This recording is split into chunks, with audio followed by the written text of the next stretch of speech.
to go live on Facebook? Yeah, we're gonna attempt that. It usually works. Sometimes it doesn't, but you know. I've been sharing with everybody everywhere that we were going live. Yeah. Yeah. So yeah, it takes a little bit. I was waiting to. So those of you who are in the room with us, you know, you can just hang out, and then yeah, at the end of the transmission, we can just go back into the room and share, have more questions. Or we're gonna try to keep it within an hour, but you know, it might go longer than that. Where are you at now, Jose? Yes. Where are you at now? Downtown Los Angeles. Downtown Los Angeles, how's that treating you? Oh, it's a beautiful thing, man. You'll be surprised.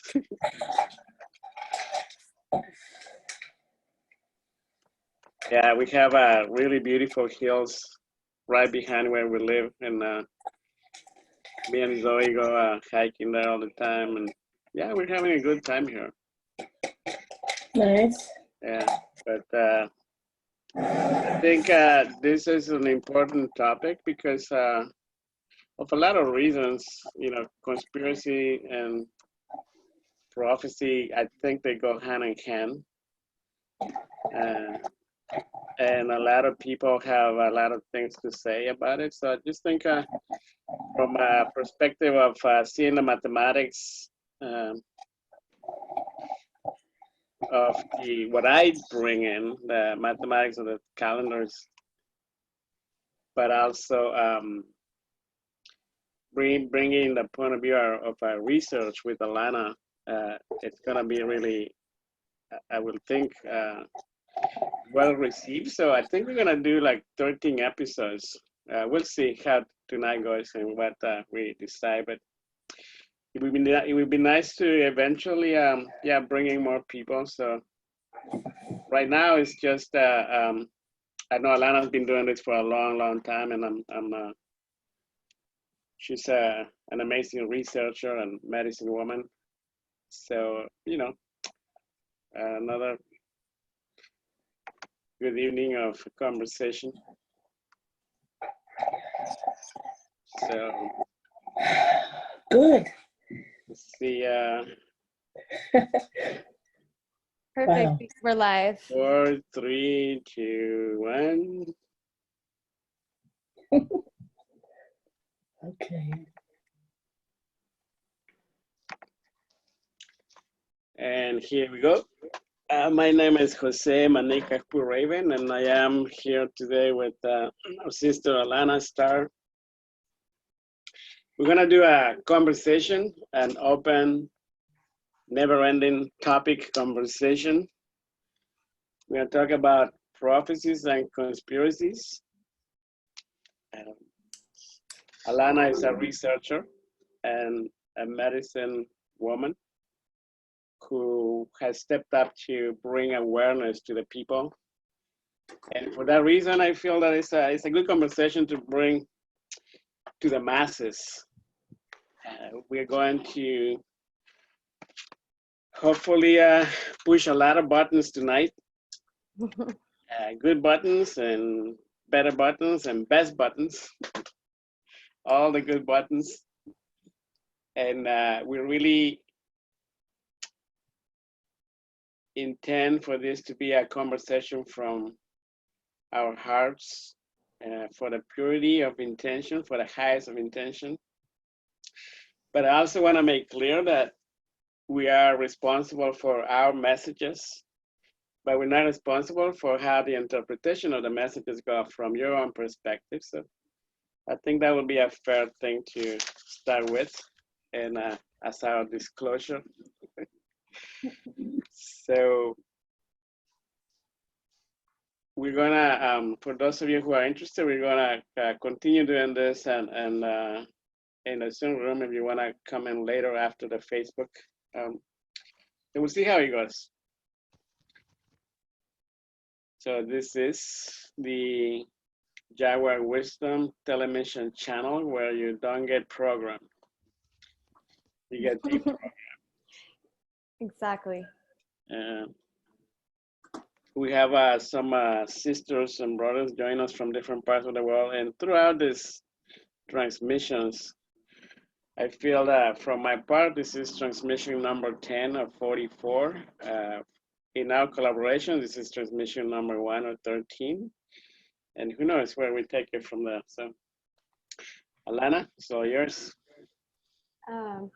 I'm super grateful that you felt called to do some work together. You know, I really love your work, and so yeah, I mean, conspiracy theory is right up my alley. It's been tossed around a lot lately, the wording, and I think it does go hand in hand with prophecy, you know, because there's a lot that people are unaware of when it comes to what I would say predator versus prey, you know, the predator mindset and what we're really dealing with that goes far back, you know. And so yes, I'm a researcher and I'm a writer and I'm a certified clinical hypnotherapist.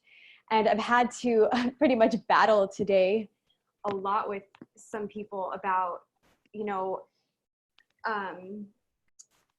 how to, I would say, they're looking for people that have PhD, that have doctorate degrees and have all these different schooling, right? And I also think that those things are important. But as you said, I'm a medicine woman, and medicine people go deeper than just the surface. And so that's why I'm really glad to be here with you, because you're definitely someone that has ancient wisdom. And that's really what's needed right now. You know, we're needing to look deeper than what we're being told. And, you know, there's many different routes that we can take this whole conversation and discussion today. But like you said, this is the first. I'm sure it won't be the last. But I'm pretty much open to discuss anything because this is what I've been preparing for my whole life. And I've had a very, very, you know, rough childhood, but a great childhood, but a rough childhood, you know, and I've had parents with very strong personalities that have prepared me to learn how to speak to people with respect, you know, like as much as I can. I try not to, like, you know, fight back when someone says, well, who are you to say this? You know, you're not a doctor, you're not this. And it's like, you know, my thing is that we need to learn to respect each other where we are at, regardless of what degree you have. You know, I learned a lot from a homeless man sleeping on the sidewalk. I learned a lot from the man that sits at Starbucks every single day reading the paper. You know, it teaches me what I don't want to do. And so we need to learn that every one of us have a unique offering and a unique perspective. And until we learn that and learn to respect each other, we're going to get nowhere, you know? So I'm someone who reads a lot, and I study a lot, and I tune in with people that I respect greatly, like such as yourself, different, you know, doctors and psychologists, and, you know, our community is very big, but they're very wise. And so I listen, and I also working with the plants and that medicine, you learn things that you will not learn unless you go that deep, because I mean, that's what it's all about. We're living in a world where until we wake up from our dream spell and realize who we are, then of course we're going to fall prey into predators or things that beings and entities that even the Bible talks about, and all ancient seers talk about these things. I mean, at this point, if we can't admit that there are beings out there that want to eat us, then I mean, we're just so innocent and pure that we need to become more aware of those things. And it does fall in the category of government officials and people that are up in the higher ranks that make the decisions And that's why all these conspiracy theory things are coming out now, because people have time to sit there while they're not working as much to read, and it's becoming overwhelming. And I do want to apologize on behalf of all of the truth seekers and conspiracy theorists, you know, that we don't mean to bombard you with this information or cause any damage whatsoever, or deny that there's people sick, because it's not what we're trying to do here. We're really just trying to bring awareness for things that, you know, we can connect the dots and see where there have been things that could lead us astray. They might look perfect and nice on the outside, but at the end of the day, when you look years down the line, we're like, oh my God, how did we let that happen? And it's happened over and over and over again. And so with that being said, I think you know where I stand on a lot of these topics. So I don't want to like branch off like a tree with a million topics. So what I'd like is, you know, for you to just be able to pick my mind, and I'll pick yours, and we can just bounce back and forth with, you know, certain topics. Yeah, so we're gonna bring a few of the prophecies to the table. One of them was brought to us by a time traveler from Hawaii named Axel Collist. You can search him up. He said that the world will be at peace by 2021.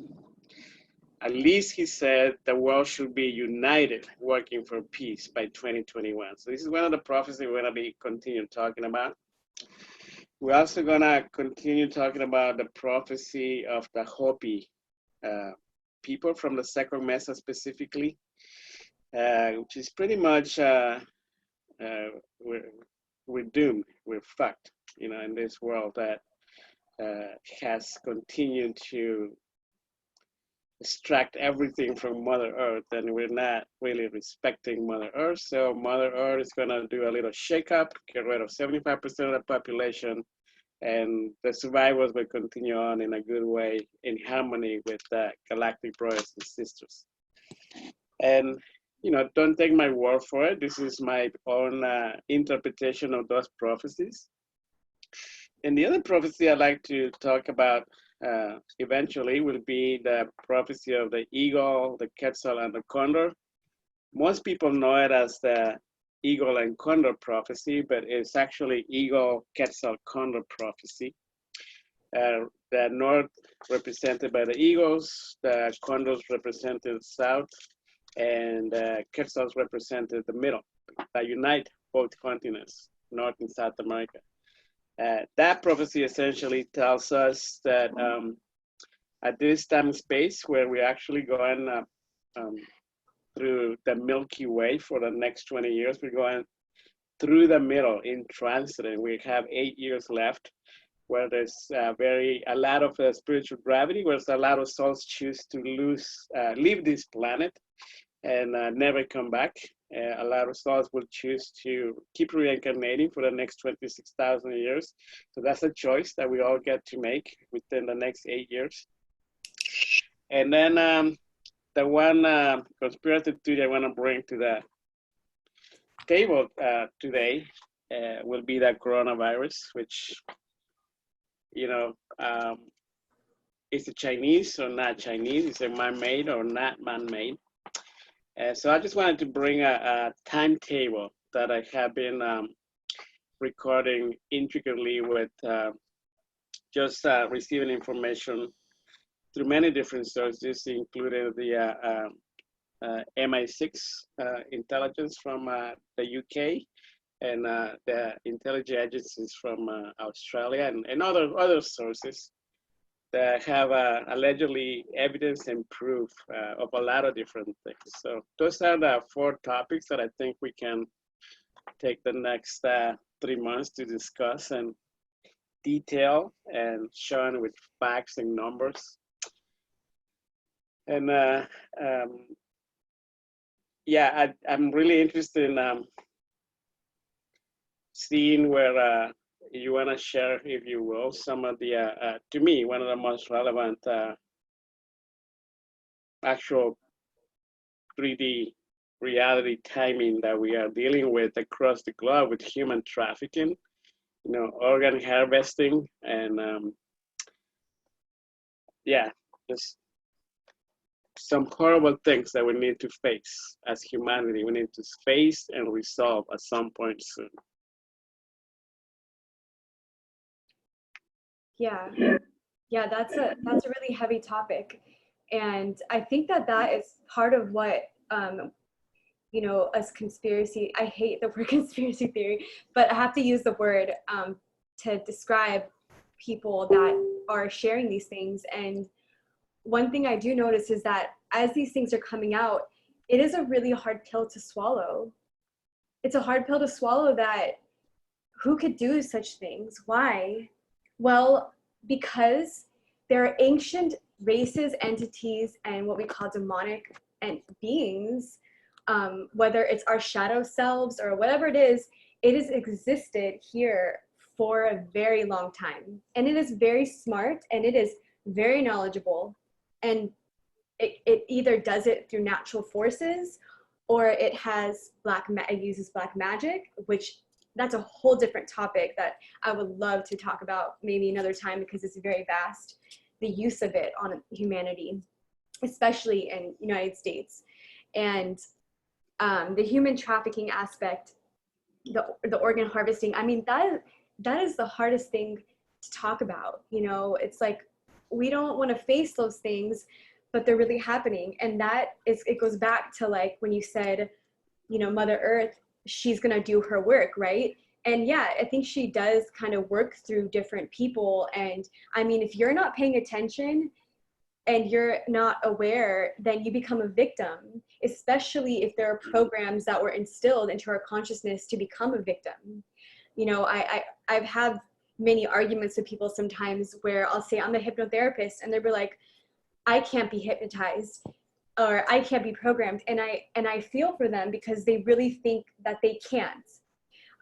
Some people have stronger minds, but some people really don't. And it's like, we have to really pay attention and see that as a race and as a human, we are subject to a lot of different abuses. And until we learn what is going on and face it, then they keep happening, right?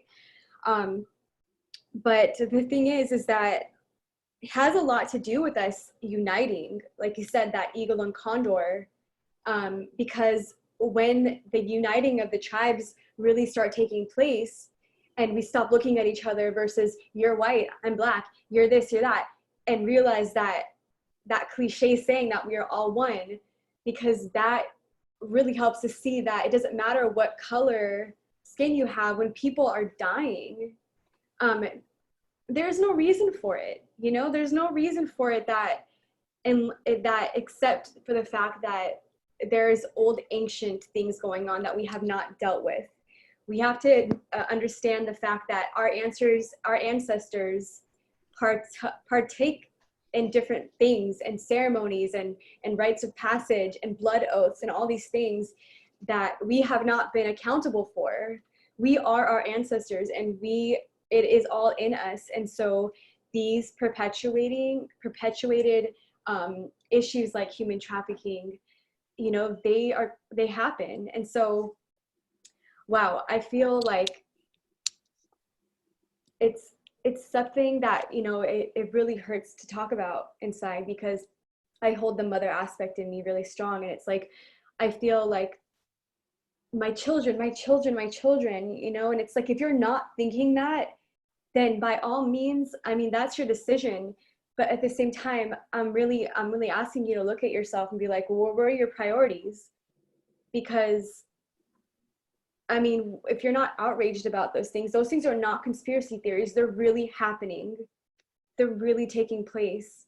And it's not like, I'm not trying to instill fear whatsoever. I mean, that's how you take it. Like you made the point in the beginning of the show to say that we're not responsible for how you interpret it. But I am saying that it's time for us to acknowledge that is the great awakening. When you can truly acknowledge that there are things going on that are out of this world. I mean, the truth is stranger than fiction.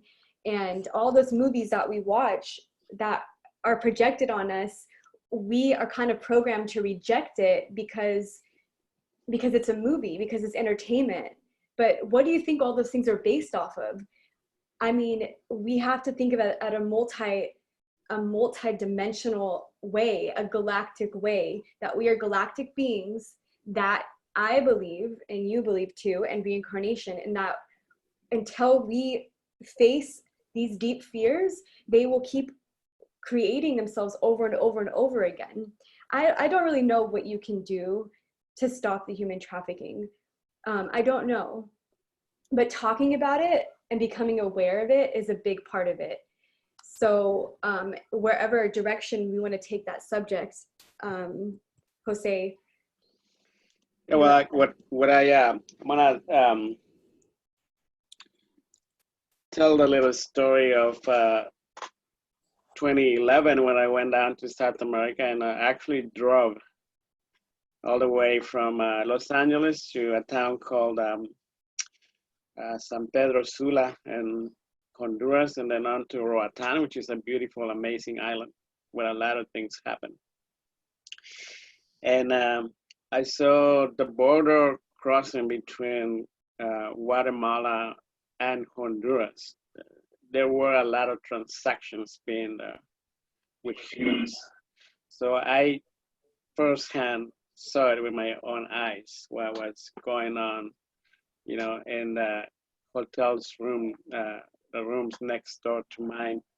It's really insane. And this was 2011, before to me, the explosion of harvesting organs. And then if we take it a deeper level, then I have a sister of mine who lives in Mesa, Arizona, brought to the table that what's happening is really, we're being treated by alien civilizations the same way we treat animals, the same way we treat cows, the same way we treat dogs if you live in the other side of the ocean. So it makes me think: is any of this real? And then again, what is real? You know, which reality do you want to live in? I myself, I am a bridge, so I jump between realities. Like I live 2 miles of the biggest experiment in downtown Los Angeles, Skid Row, 10 blocks of lawless land with lots of brothers and sisters caught up in drugs and prostitution, trafficking. You know, the drugs come in, there is no police. It's really bad, and it's right here. We don't need to go to across the border from the European Union to see the horrific events that are happening to humans across the world. So is it self-inflicted? Is it our choices that we make those we ended up where we are? Yes, we do. But there's also some people who don't have choices. They get there by destiny or by pure coincidence, making the wrong choice at the wrong time with the wrong people. So human trafficking and human organ harvesting, human farming is real. And it's horrible, and we need to solve this at some point, soon. The sooner the better. Perpetrators and victims alike, they play a role. Yes, they play the purpose, but from my perspective of growing up and as someone who tries his best to promote peace and balance and unity and joy and harmony, I feel that it's a human right to exist without being captive or being chopped in pieces or being sold in markets, you know? So I'm gonna leave that there, and I wanna throw some questions out there. So for those people who are even interested in knowing some of these things that are actually happening, you know, why did they close Gallup, New Mexico? You know, why is the coronavirus so focused in the Indian reservations and Native American reservations? And why is it so focused on the elderly? From my perspective, I think One of the reasons why, because all the elders are seen as people who are wasting resources and pretty much oxygen. And I want to eliminate anything that's not productive. When you see the profit machine looking at people who don't produce, but they're instead of consuming resources, like most people who are stocking machines in hospitals. And so you start seeing the numbers, and they can play whatever they want. A good Samaritan helping others, but when you think about it, behind the smoke, behind the darkness of what it is, you can pretty much awake to a different reality that our own elders, your own elders around the world are facing. And now we're looking at also children. So again, I have a timeline of where the coronavirus come from and why did it get here so fast? You know, there's many different technical terms and many different medical terms that points out for the whole thing to be self-inflicted by the pharmaceutical company, which might be, might not be true. Again, this is all information that I have received and compiled, and I'm here to just bring it to the table, see what people think. You know, Jose, there's like a few things that I've been writing down along the way. There is, I was listening to someone recently, and she wrote, she was talking about the fall of darkness and the children of the future. And when you were talking about how this is affecting the elders and the old people, right? And they're wanting to get rid of them in a sense. But at the end of the day, when you think about the vaccinations, people are thinking, you know, I understand many people believe vaccinations are good. I understand we had chickenpox, we had all these different things that we needed them for. But might I add you could not get into school unless you had them. And you can't not go to school. So it's part of a system, okay? And one thing that vaccinations do, and you know, I might say things and people are gonna want me to like, oh, where's your source? But I'm not here to give you sources. I'm here to give you information and you can do what you will with it, okay? So what I've been told and what I've learned is that vaccinations cause compliancy, for you to be complacent, okay? And so in the future, maybe you getting it is like, whatever, you're an adult, that's your thing. But when a child gets a vaccination, they're indoctrinated into the future. And so they will be targeting younger generations every year, because those are the ones who can be linked into AI much more easier because they're born into it. And the world is going in a certain direction. This is why they make movies like Altered Carbon and Westworld and all these things. Yeah, because they're telling us what's happening, what's going to happen. It's not that we're just creating things because we see it on TV. They're usually years and years and years ahead in the way these people think. And I'm not necessarily against it. I think that evolution is a beautiful thing. Technology is incredible. I don't think we're gonna not have that part of our our evolution. But I do think that when we're not paying attention and when we're sleeping, that's when things start getting implemented that you're not really agreeing to it, because the crisis is happening and it's causing all this bickering and we're missing the big point. And not only that, but it was just brought to my attention recently that there's actually a Saint Corona in Catholicism. That is who they pray to for pandemics. So, you know, when you're talking about prophecy, we're talking about things, you can literally, there's people who can break down language. And in the Hebrew language, you literally can break it down in and numbers, okay, where you can see where certain deaths have taken place by very important people over history. So basically everything's kind of written, but then it's also not, because they need our consent to continue doing things. And that's why it's so important, the decisions that we make and all those things, right? It's future generations that are going to be affected more so. And, you know, there have been, someone also just posted recently that they noticed is it just me, or are there more deaths in Corona than there have been for anything else? There's like all these memes joking around. Oh, well, you know, heart disease used to be the big thing, and all this, and all of a sudden those things don't exist. It's just all this stuff. And I also just posted a video from a woman who's a nurse who is crying that she's in the hood and she's a nurse and nobody cares, that they are literally doing everything wrong in the hospital.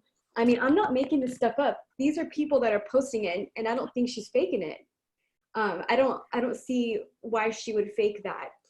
Like I said, if there's someone putting out information like this pandemic movie, whatever, if they're putting it out there, there's either A, they're part of the problem and they're trying to create separation and division, which is also a problem, or B, they actually experienced those things, and we need to take into account what's really being said here.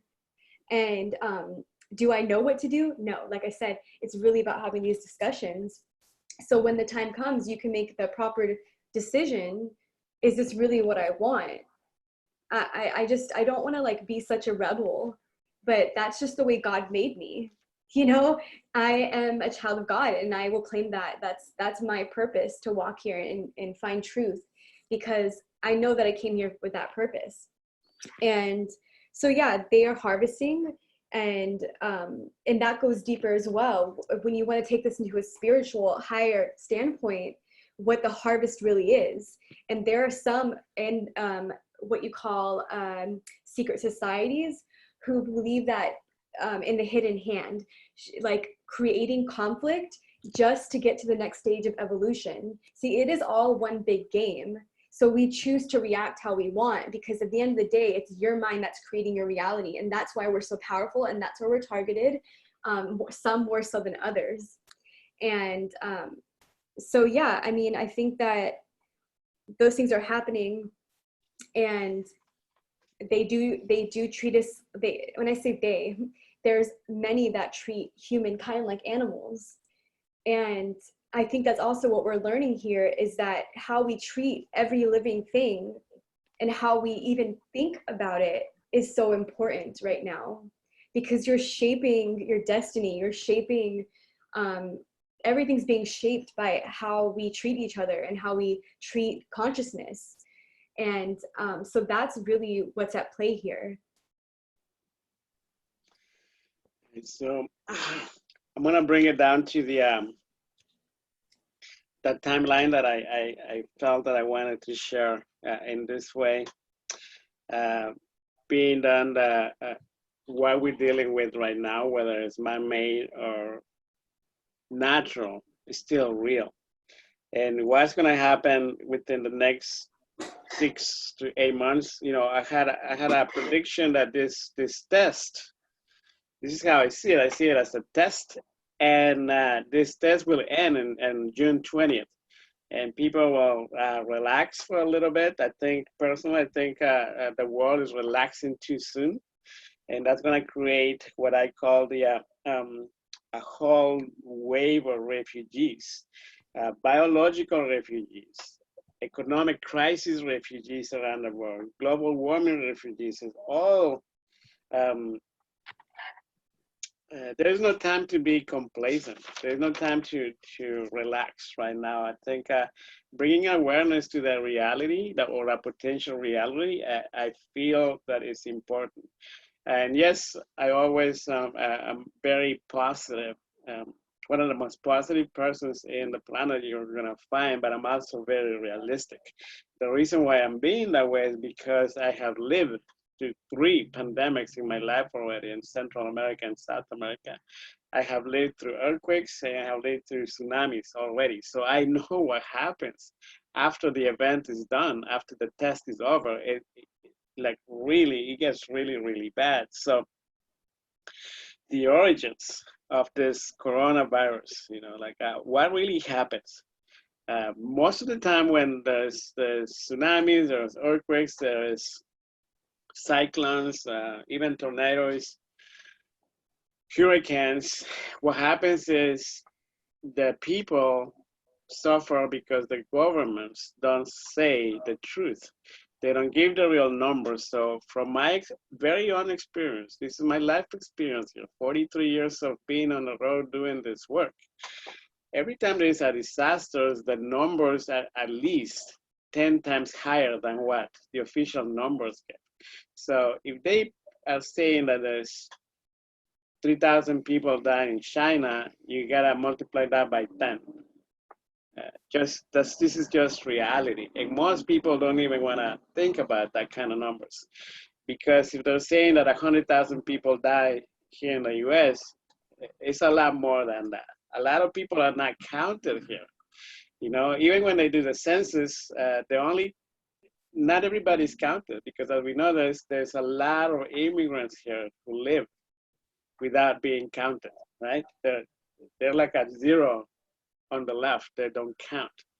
So the coronavirus to us, you know, like I have these dates where even though Mike Pompeo said that there is no evidence, concrete evidence that this was man-made, there is enough reason to believe that this virus, if you want to call it that, escaped from the laboratory somehow and ended up transmitted. And now, what if this is being transmitted in all the meat that's being cut?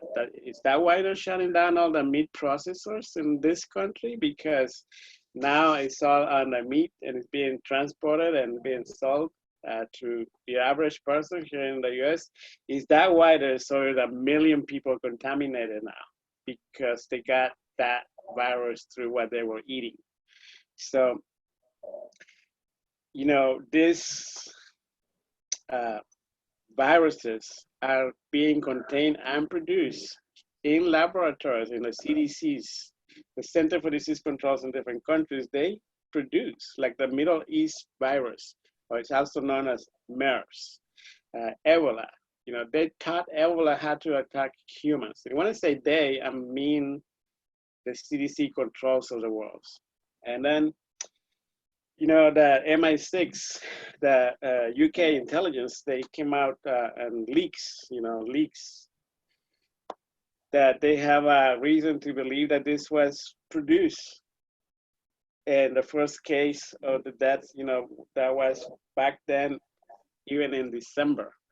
People knew about this. And then you think about New Year's Eve in New York. You know, this is December 31st.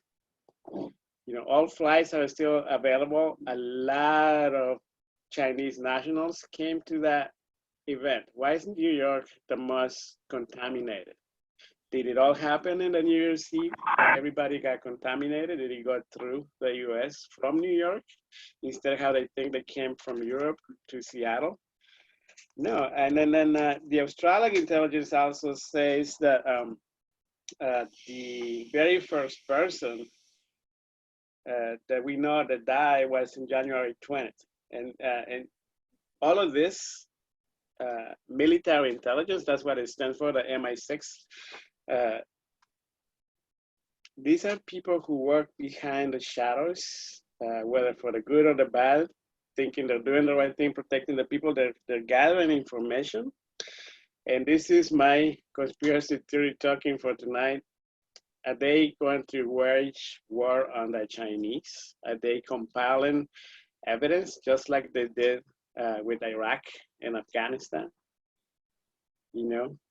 And then in January 31st and in December, they claimed that the Chinese knew that only one person had died then.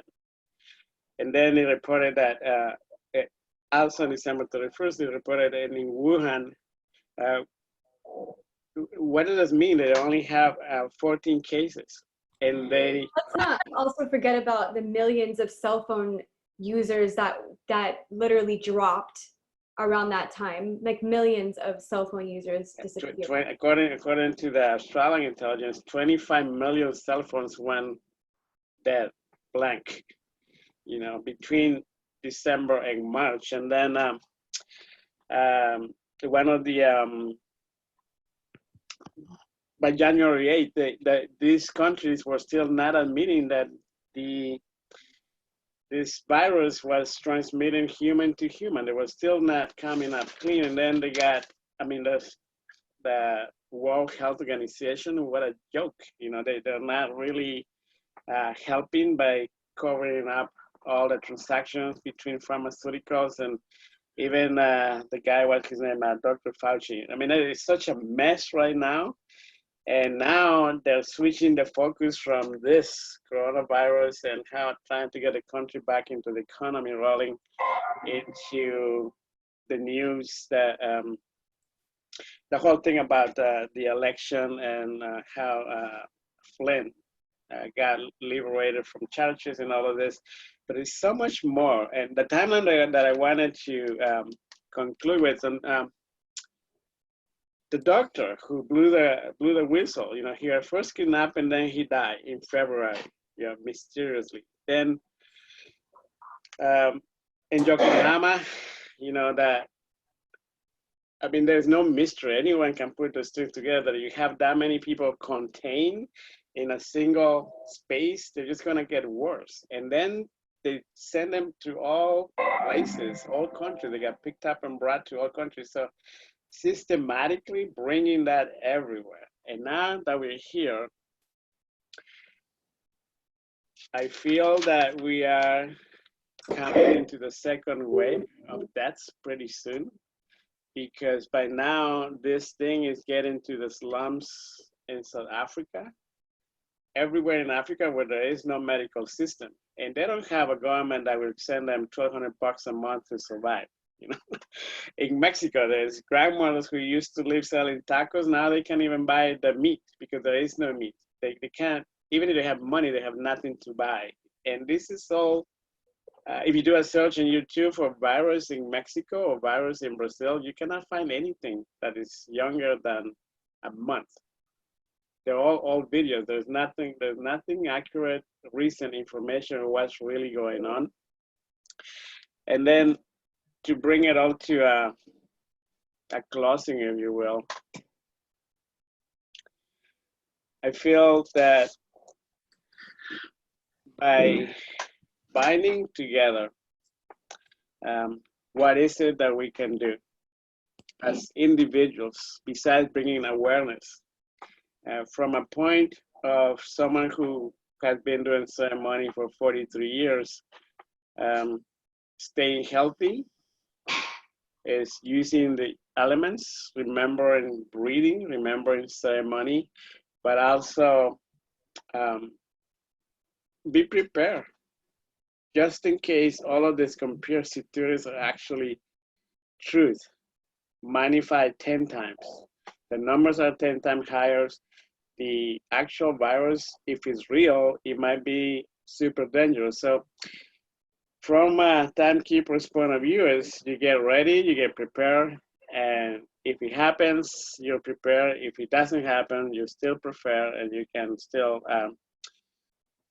stay, be in a service, being in a health, mentally, physically, and spiritually, being in a space of peace in our hearts, and then we can be of service. So, you know, we can agree that this is a shit show. There's so many concepts and ideas and things being thrown out right now, and whether or not this stuff is true or not, I think being brave enough to discuss it and talk about it and connect the dots. You know, for instance, if you want to get a little more detailed into it, you can look up, you know, Agenda 21. You can look Codex Alimentarius. You can look up all these different, you know, I mean, we can go on and on about different projects that have gone on. We are ultimately a test. It's always some type of test being done on the populace. And, you know, as this is a shit show, it's just allowing things to surface without filling yourself with hatred or attacking or just assuming that that person's wrong or that they're an idiot or that, you know, I think that sometimes we look at people that have education, that have money, that have nice things. We look at them differently than we look at someone who's very low key and humble. And, you know, it's like our value systems are a little bit twisted. And I think we need to value each other where we are all at. And, you know, keep an open mind and an open heart that, you know, as there's a lot of twisted things going on and darkness, there is a higher power, you know, there is something very divine and intelligent going on, that it knows and sees everything, and there's nothing that gets swept under the rug. You know, at the end of the day, there are consequences for our actions. Everything in this world is a basis of cause and effect, and you have the power to, you know, change your environment and change everything with the power of your mind. And with that being said, yeah, so I want to say thank you to Golden Eagle Diana for that advice. She's telling us, yeah, we're to focus on unconditional divine love, divine light, and unification. So thank you, Diana, for that. We appreciate, you know, what our brothers and sisters think. Me and Alanna, again, we decided today spontaneously that we need to bring the focus of information and trying to discern. I mean, there's so much misinformation right now, and we really just want to bring that conversation, because we know that in today's world, everyone has a different perspective, and that's the whole thing about this conspiracy and prophecies is we want to bring it out, acknowledge them, and see what is it that we have the power to choose what becomes real and what becomes non-existent. And that is the whole point of coming together. And there's portals going through, transiting across that whole of the Milky Way, is remembering that we as individuals, we're here to assist each other and deny things from happening, and also bring, assist the goodness for everyone to become real. So we are all magical, super magical beings. Our ancestors were, and I just, you know, let's tap into that power instead of giving it away or giving illnesses our energy. Something that I came across yesterday in Mary Baker, I think it was Mary Baker Eddy's book of Christian Science. It's the Keys to Scriptures, and she talks about healing the sick, raising the dead kind of thing. It's very related to Yeshua's work, and something I wrote down was that the healer should speak to a disease as one having authority over it, leaving the soul to master false evidence of the corporeal senses and to assert its claims over mortality and disease. It's mental quackery to make a disease reality, to hold it as something seen and felt, and then to attempt to cure it through the mind. And it breaks the dream of disease to understand that sickness is formed by the human mind, not by matter nor by divine mind. And that's why it's super important for us to have, you know, not to understand it, but not to believe in it, and not to think, oh, I can get this. And when you're standing next to somebody, like, try not to look at them like, oh, what if they have it, and like be in that fear space, but more like, these are my brothers and sisters, we are here and we're in this together. And, you know, because suffering, it's no less than a mental condition than enjoyment. You cause bodily sufferings and increase them by admitting their reality and continuance, as directly as you enhance your joys by believing them to be real and continuous. Of course, you know, Yeshua sometimes called a disease by the name when he would say to the sickness, like, you know, thou dumb and deaf spirit, come out of thee, come out of him and enter no more into him. So we can cast out these things, you know. I'm not religious, you know, but like, you know, to cast them out. And I know it's a little bit more different when you've been through hell and back and you have pain in your body and you feel like you're suffering. But I know I've seen miracles happen. I've seen sickness leave people's bodies with healers that can teach them how to free their mind. It's one reason why I follow the path that I do, because I believe that we are that power, and part of it is taking it back and not giving it away to things that are perpetuating invertedness and pervertedness and sickness, because, you know, I think that we can inherit a really divine kingdom if we choose that path. Mm.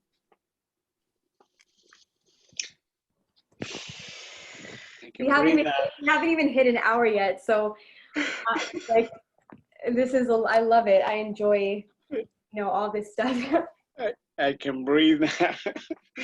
Yeah, I want to say thank you to Linda for reminding us. Linda Shaw. Um, she's saying comparing her home to the nest. And yes, that's a beautiful thing that we can all do, you know, go within and just create our nest of beauty and stay in our bubble of beautiness. And also we can send love from that bubble, you know. We don't need to be out there in the front lines, you know, protesting or being part of that massive changes. That we can also be just I'm not really a protester. and I'm an observant, you know, from our own homes. From this is like basically what we're doing. Like we are raising awareness from where we are, and reminding us that we can create this nest, this bubble that we had created today. And I want to see. I want to see if we want to open this for some people. I think Suzanne. I think she's been serving. Nod her head a lot. Suzanne has been no doing it all day. no question and no comment is ever dumb. Yeah. Like, please use your throat. Like, use it, speak it. Like, it's always welcome. Yeah. So Suzanne, I think you can unmute yourself and just you know. I said earlier to you, I think we had a conversation along the lines that there will be a time for you to deliver the messages. I didn't know it was going to be this soon. But if you feel compelled, yeah, just add whatever you want to add to what has been said, or even you want to do something new and bring to the table, because I know you are in a different part of the world where things might look completely different from downtown Los Angeles where I am. So please do. Okay, I try my best. It's a premiere for me. Actually, I just came back from a mystery school from Mr. David Wilcock. He's a researcher, truth seeker, whistleblower, friend from different secret intelligence. How do you say that? Intelligence. Intelligence. Thank you.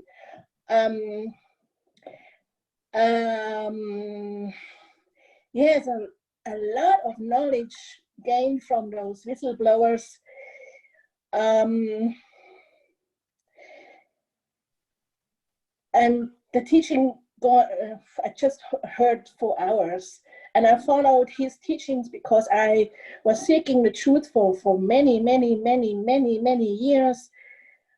I thought there is something more I need to find because I feel it, but I don't know where it is. So I start to research on that. I love to research. I'm an explorer deep in my heart, and I'm seeking really the truth with no harm, just seeking the truth here when I have time for that. Okay, what I can share at the moment, there's a lot of things I heard and I processed myself and I kept for myself because there are topics I felt people need to be more prepared about it because it's a way different reality people have. People were told in schools and live by. What I was heard, what David Wilcock said before he started a mystery school for 7 weeks, some weeks ago, he said one of his friends, which they don't tell their names because it's not appropriate to come out with that because it's their life could be in danger at the moment. Okay, let's say David heard from an insider which knows a lot about the deep state, that COVID-19 were made in the USA inside a lab which is affiliated with Bill Gates. He has a vaccine foundation he uses since many years. He has a lot of money. He can do whatever he likes. And from there, a professor went to Wuhan with a little kind of glass in his socks. He went there to do a research about cancer in a laboratory in Wuhan. It's an international laboratory for the best good of humankind. That's the cover up. They do the research for the best interest on one side, and I guess they have some offices on the other side. They do other stuff to harm people. This guy was arrested already since many weeks. That's what I heard. I'm not sure if it's really true because I was not there. I couldn't witness with my own eyes. That's what I heard, and I thought about it. It could be not. But this guy was arrested, and he will be tried. He goes to prison, and I heard also that 18 states are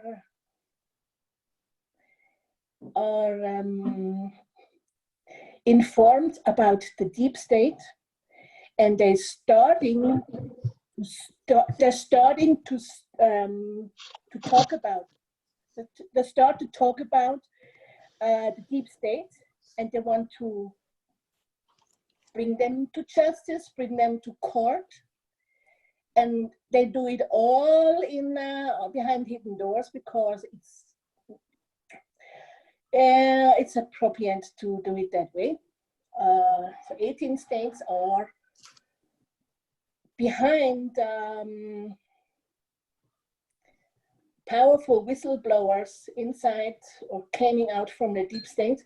That's what I heard, and it's going on at the moment. They go also to Europe, England. They arrest some cabal people, the deep state people in London. They have their ceremony, their satanic ceremonies there. They're going to Rome, arrest some people there, and to Switzerland. We have some. I hear a lot of them are hiding in Switzerland. Some, yes. I've never seen. We have a Masonic in Zurich. There is a Masonic circle, but I just heard about it. I was never there.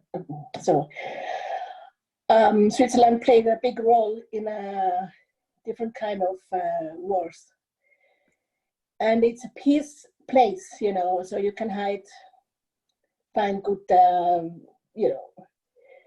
holidays, whatever. They reminded me of Cyrus Parsa. If anyone's familiar with Cyrus Parsa, he wrote a book about the AI and the danger of it, and he foresaw all these things, and he's actually in a big lawsuit with a lot of these people over all of that stuff you're just talking about. And there's an interview with Carrie Cassidy from Project Camelot and Cyrus Parsa that I really, really, really highly recommend, or even Laura Eisenhower with Cyrus Parsa, that I really highly recommend to check that out. Okay, can you repeat that, because you have a very fast speech, and I'm speaking Swiss German. I'm very sorry. I try to follow. Carrie Cassidy. We're gonna have the video posted soon, so you can just review that on the video. But if you wanna go ahead, Alanna, go ahead. Yeah. Alanna. So it's yes. It's Project Camelot. Yeah. With Carrie and Cyrus Parsa. CRYUS. U.S. Cyrus Parsa, or Laura Eisenhower and Cyrus Parsa. And I apologize, I know I speak fast. I've tried my whole life to slow down. I'm the hummingbird. I am the same. Okay, it's so hard It's for me. cool to have hummingbirds around. But I love the speed. I have to catch up. It's okay, but sometimes it's like, oh. I bet you, I listen to other languages and they speak so fast. I'm like, that's probably what I should be speaking. You think that was fast, Suzanne? I want to hear from. Thank you, Laura, for the link you pasted on the chat room. I met Laura a while back, and we recently spent some time together at the Dream Catcher manifestation station in Mesa. And yeah, we talk about this. We talk about martial law. We talk about the potentials of martial law and up to how many people will die in this test, right, here in the U.S. But Laura, do you have any transmission coming from you or from the star systems that you bring down with the language that you want to share with us tonight?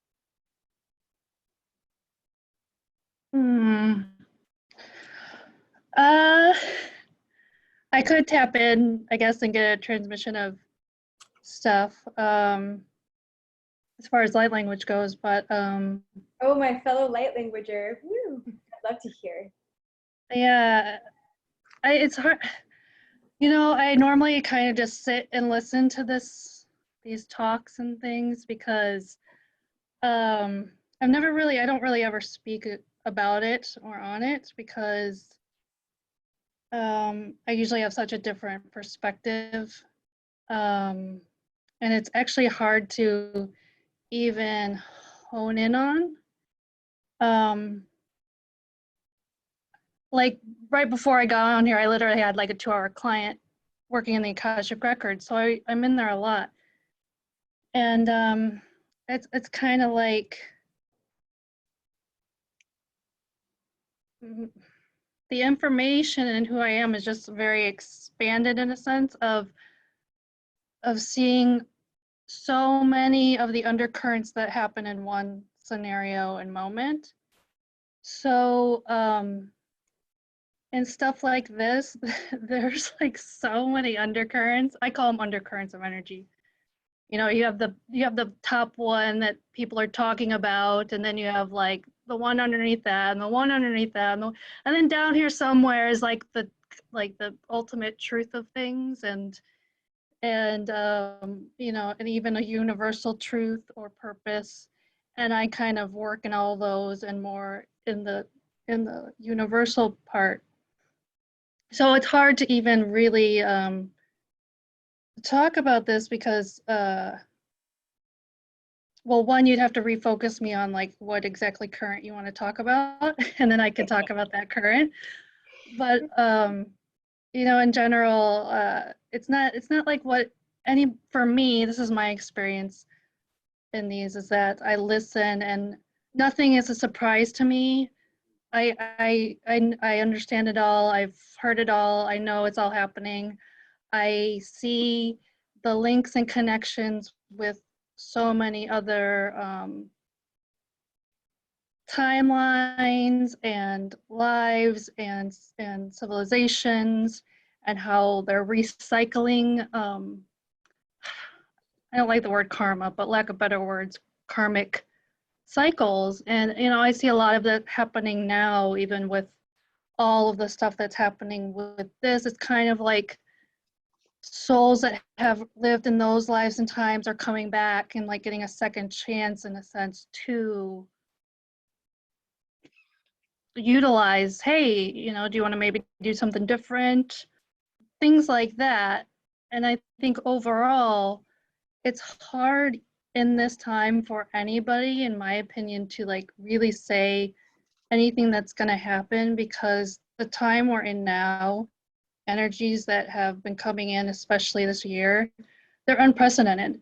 And we've never had them before in our lifetimes. And so I think saying that, I kind of see a lot of the stuff you guys are talking about as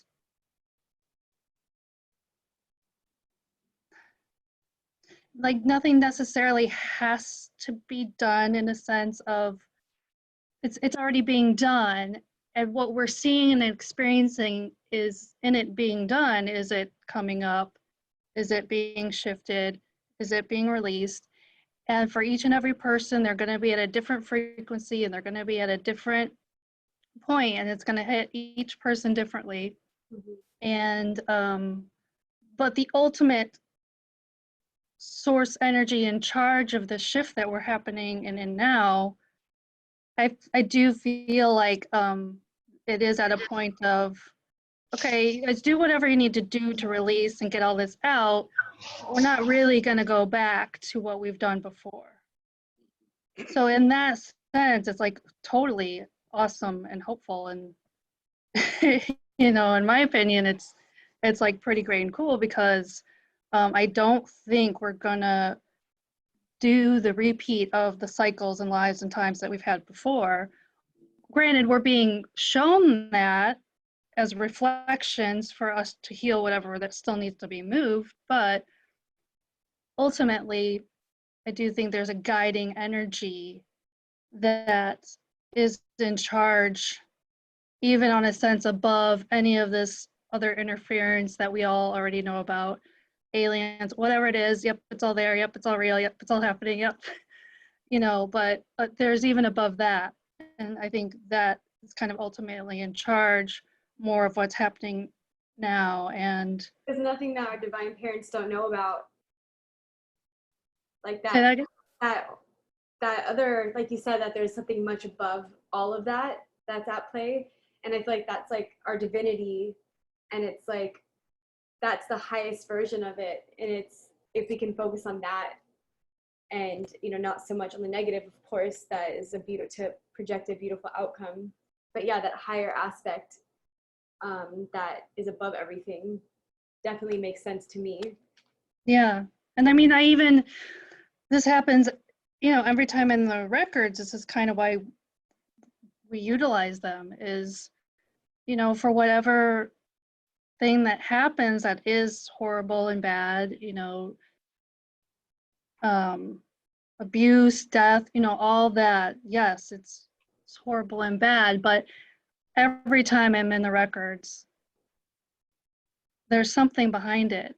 You know, there is an ultimate purpose and reason and teaching and experience that that soul agreed to at some level. And I think that gets, I mean, that's almost never seen in anything. So it's hard to really talk about that, because it's a hard thing sometimes for people to wrap I agree. their head around, that this could be something that you or we all, you know, agreed to experience for whatever reason. And there are thousands of reasons, and then thousands of undercurrents to that reason. So if you will, pick the current of health and happiness, mental, physical, and spiritual health, and deliver your message galactically. All right, hold on.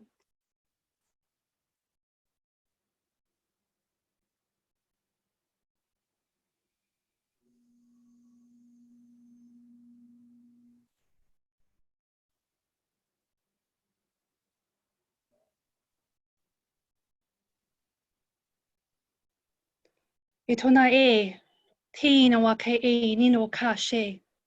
Atina hi ni mene ko a ti shuanu udwaka. Atina me a nini ko e to wa shi. Anaka e no mo ko a ti twa. Anaka e no mo ko a ti te. Anaka e to wa shi no mo ko e no wa ke ina ma e to ka a sha. Anaka e do wa e no mo ko to shwe ni me. Anaka e do a shi ni me ke e do wa e no mo ko wa. E no ma ke e no ma ko shwa e no ko bu to wa shu no me ke e do wa e ba. Anaka e no me ko e to wa e shi no wa e. Ni ka wi e no ma o tena e na wa ke e no ko a shi. E no ma ka wa e to wa e shwa e no ma ko e to u shi no me. Anaka e no me ko e to wa e no ma ke e to wa e shwa. O ne ke a te me o ne ke e to wa u na ke a ne ke e to in with good. Oh, take me. It is what you could in the situation of the queen, don't even put it in the put it into Adam the tree, and they keep the just with the I seen what could be root and they get it, but we have and they get it, oh, she and again, she would and the key in the trade with the oh, she no to guide, she and the key in the watch.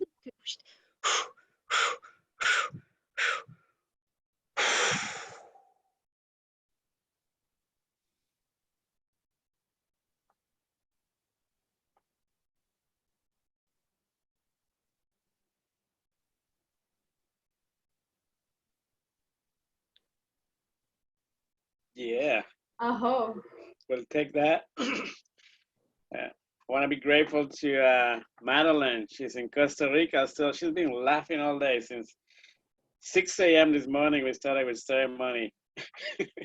You still there, Madeline? Good seeing you. I forgot to send you the link, but yeah, thank you for the message of happiness and unification that you're sending us. Thank you. Laura, was that it? Yep.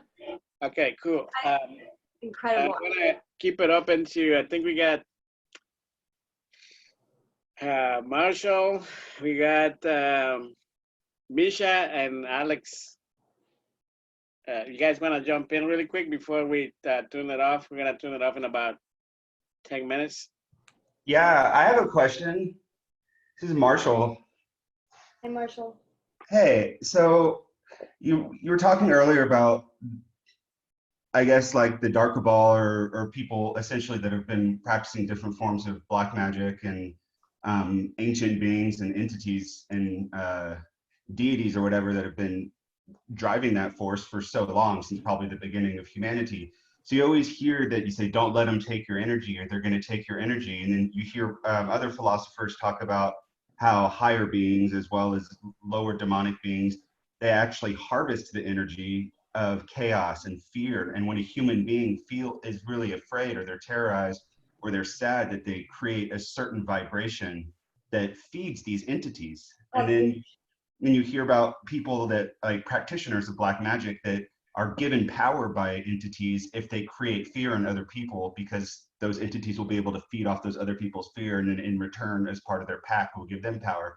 So do you have anything to say about that, number one? And number two, what is feeding off that energy? What do you think that means? Are they actually using that as sustenance, or do they exist in an immortal realm and so they just get bored and so they just kind of like, that's what they enjoy, and so that's what gets their day going, is just to watch everybody suffer? Or do you think they're actually like physically feeding off of it?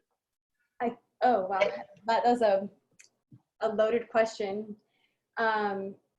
So I think that at the end of the day, I think that I don't know. But what I think that I do know is that there are entities that, yes, they feed off of the fear. It's called loosh. And if you want to look up that term, anybody that's watching, the loosh is, and then also miasma, which is dead energy. The entities that feed off of it, we have like energy vampires, right? That feed off of, in a narcissistic way, they feed off the pain of others. And they lack the empathy. And then they're also, you know, wow, I don't even know, because I don't want to seem like a know-it-all, but I definitely think that there are beings that feed off of humans for many different reasons. And we can't, it is very naive for us to think that there is not something that wants to eat us, just like we humans eat other animals and we eat things to sustain ourselves. So I definitely think that there are,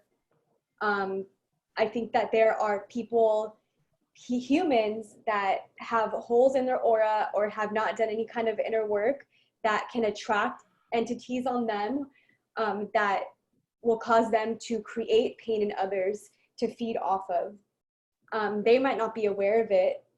And then there are others, and then there are the others, like the bottom of the tree of life, what they call the klipa. And there's all of those have different, they all have different ones. Like we have the Beelzebub that feeds off of you know, the gluttonist, right? There's many different aspects to it. So I feel like the question was really loaded, so I'm trying to figure out a good way to answer it. Did any of that answer it for you, Marshall, or do you want to ask a different way? No, I did. I say guess something? Of course, yeah, Sure, please. go ahead. Okay. Hi, I'm Misha. Basically, I don't know if anyone has read the Celestine Prophecy. It's kind of old book, but it basically talks about the dynamic of like what we're doing right now. As we come together and we focus on something together, we are creating this energy.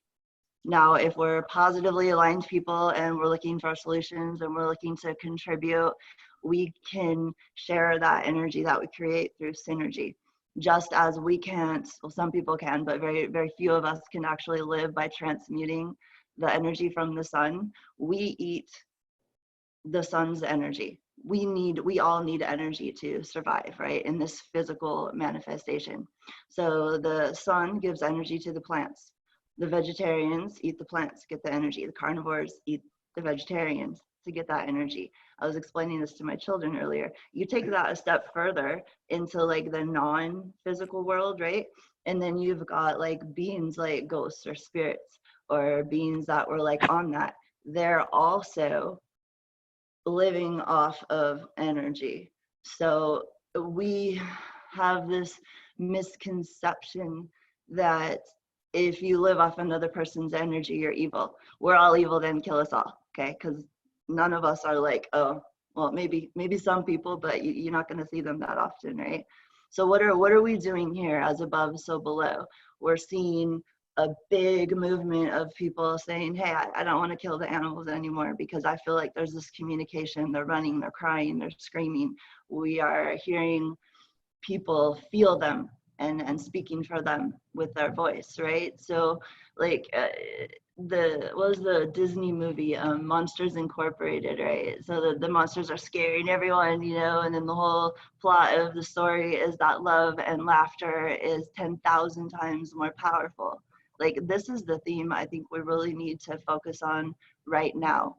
If you want to get into the Celestine Prophecy, you can look, it's called Controlled Dramas, and you'll find very succinct information. There's 4 negative control dramas. Every single person in this world is programmed through birth to do one of them. We have like the minor non-confrontational ones, like the poor me, the victim, we're gonna make you feel guilty when you piss us off, you know, or we're gonna run away. I love, they're my favorite because they're the most non-confrontational, or like the aloof people. They'll just go and like sit in the corner, deal with their shit, and then come back out when they're ready to talk about it. As long as you don't chase them, God bless them, they're fabulous. But then we get people who, you know, I mean, I can do all 4 of them honestly, and I've had to like learn how to do it, but we have to identify like where we're taking energy from another person. Are we the person who's always complaining? Are we the person who's trying to get everyone else to like listen to our teachings, and we're trying to, our way is right, my way is right, my way is right, you know? And we're seeing this going on with these arguments and this control in the world over everything going on right now. So the way to transmute that is to hold people, everyone, everything, every aspect of everything, from the physical to the kachinas to the ancestors to what some people will call demons. You know, I think they get a bad rap sometimes, you know. It's often our shadow self, you know, it's like, Yeah. the Klipaka and the tree of life is our shadow aspect. It's kind of like path working to understand those dark sides of ourselves. Absolutely. And so, you know, in a way that you can see a positive effect tomorrow or today in your life, you know, we can do an exercise. We can take a person who like annoys the absolute crap out of us, right? And we're always thinking about this annoying stuff. Maybe we're not a very positive person, and maybe we're not talking to them. Maybe we're talking to someone else about this. Okay, cut that off. Take a piece of paper, write 10 things about that person that you think are beautiful, and then watch the next time that they interact with you. We have the power and the magnetism. You know, people out there say they're empaths. Oh, we're all swayed, we're all swayed. God is a gift. You are a microphone and a receiver. you know? So when we like, you know, I heard Laura say earlier, and I know Jose was talking about, I'm sorry, I missed people, I got in here late. When we hold that space of love and compassion, which every spiritual teaching of the world says in a different way, in a different language, with a different name, then we create this field around us and we can bring other people into it, you know? And the more powerful we are to go through our work and say we do magical practices, then that sways it either way. We can either be really, really, really negative when we speak, or we can really, really be positive when we speak, you know? So I hope that answered it a little bit better. That really Thank you. did, but I totally agree with 100% everything you said, and I loved it, both you and Laura, because, you know, at the end of the day, the more you become more spiritual or more evolved, you understand that it is the divine love that really heals us. But I just want to quickly go back to his question about, you know, things feeding on us, because it does exist and it is a real thing. For instance, the victim program, there's a lot of programs that are running that are instilled. And so the faster we can come online to those programs that are running, like being the victim in the relationships. And because there are, as much as I don't want it to be real and I could just be love and light, I am someone who I'm fascinated by it, to be honest. I'm fascinated by these people and entities that need adrenochrome to survive or be to stay young, because that's part of these conspiracies that are dropping right now. Is one reason why they do these human trafficking things, is they use humans for those things too. And so I just want to acknowledge that I do believe that it's true and it's real, but at the end of the day, transmuting it and not focusing on that obviously is like the best thing that we can do. But there are people that do those things and it sucks. Yeah, I feel Okay. like I've answered my question, but like I feel like it's a combination of what both of you were saying. So how do you beat it? So that's the question I think that everybody's facing right now, is that he really just gave a good example of how to beat it. Really, it's like, yeah, that's what I was just about to say. I was thinking, to beat it, you don't let it affect you. If they get their power from making people scared or angry, then if you can teach people not to be scared or angry, it's no longer going to feed their power. One thing I also think too is that unless you plan on, like, it won't really bother you unless you try to take it down or stop it. But one way to counter it is by sharing the opposite of what that is. I learned that when I was young, is like sharing the opposite. Anyway, I think Jose wants to say something, so that's it. Yeah, I want to add to that energy exchange, because that's really all it is. You know, it's like you are the outlet when you're feeding someone with your energy, but you're also the taker when you're feeding from someone else's energy. You know, whether that's subtle or almost unseen, we still do it. We all are victims and perpetrators of the same thing, energy exchange. So when we look at it this way, then we understand that there's endless energy in the sun and the central sun and nebula 42. All over the universe, there's enough energy for us to be vessels, right? So if you're giving your energy consciously, does that make you a victim, you know? Now, when we talk about the human trafficking and such subjects that are horrible, then is it their choices, or were they seeking and they got entangled and with the wrong people? You know, they went to an ayahuasca ceremony, and the ayahuasca ceremonialist is someone who brings souls to the spirits and utilize their bodies. You know, this is real stuff that's happening in 3D all over the world. Misuse of the sacred medicines brings humans to a place where they get sucked out of their energy, out of their soul, out of the spirit. But is it wrong because they came seeking in the first place? You know, that was their choice to be put in situations where they have suddenly no escape now. So how do we handle with that? This is just me, but to that question of what do we do to avoid this, right? Think of it this way. Imagine you're working in a cubicle and there's the most hated, there's a bitch across your desk, right? And you hate her with all your passion. Well, you're giving into that negative excitement of the energy, you know? What if we start seeing the shadows of the perpetrators and the demons of the universe, and we hold them in a good vision and we bring them in a way where we love them all. We don't necessarily engage with them, but we give them unconditional love, right?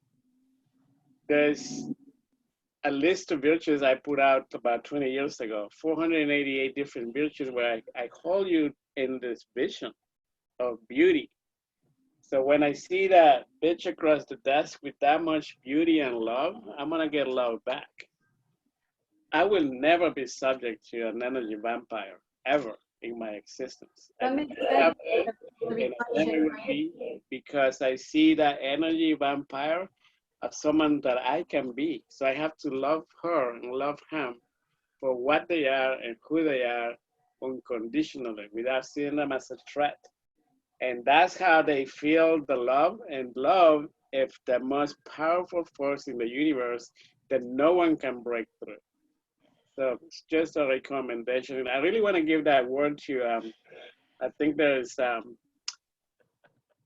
who was? Marshall, you already talked. I think it was Alexander and, oh, he left probably. Was someone else in the room that I really, I wanted to. No, I didn't leave. I'm just helping. I'm helping I got in really late, like 20 minutes ago. I just wanted to say thank you guys for hosting this. I'm in the middle of helping a friend move, so I'm in and out of that.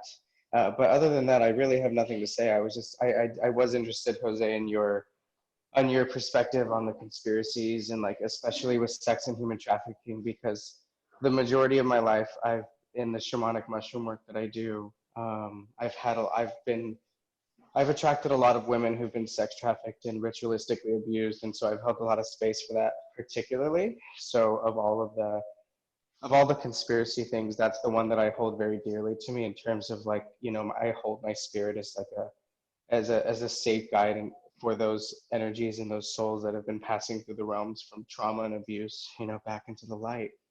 So I was just curious, like your perspective on all that, and you kind of just touched upon it. But other than that, thank you.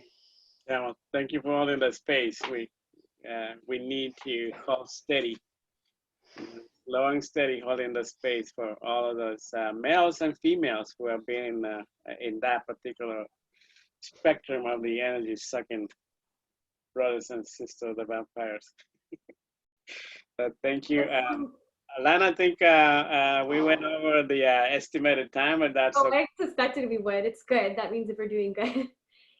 I think at the end of the day, that the ultimate thing that I learned from everybody here today is, you know, that we are each other's reflection, and that what we give off to another is what we give to ourselves. And the way to win everything is to love ourselves as much as we can. And even the people that are hurting others, just know that it's all lack of love, and just project so much love to them. You know, that's just the way, that's the only way to win, right? all right. So we're gonna do we're gonna stop the Facebook Live now, and then if you guys want to stay in that room, we can stay a little longer. Alanna, you take it from here. Thank you, everybody. I look forward to the next one. Yeah. Do you want to stay a little longer in the room? I mean, we can stay, or we can just cut it. And I would love to, but I have not had dinner yet, even though it's really late. Don't tell anybody I'm eating late. Well, we could stay on for a little bit and just close up, and then we're. Yeah. Hey, Alex, did you go to Puerto Rico, brother? No, I did not. No. But I'm being drawn in that direction through connections with Brock Pierce and all that. So I will be there. Awesome. All right. Thank you. Cool. So this has been a transmission of the Jaguar Wisdom Consult Telemission channel where you don't get programmed. I want to stop the recording there, and yeah, you want to say the final statements, or? I just love that you say you get deprogrammed, because I actually had a show called Deprogrammed. I probably with Rada and Ilya, And we've done a lot of episodes on deprogramming the mind and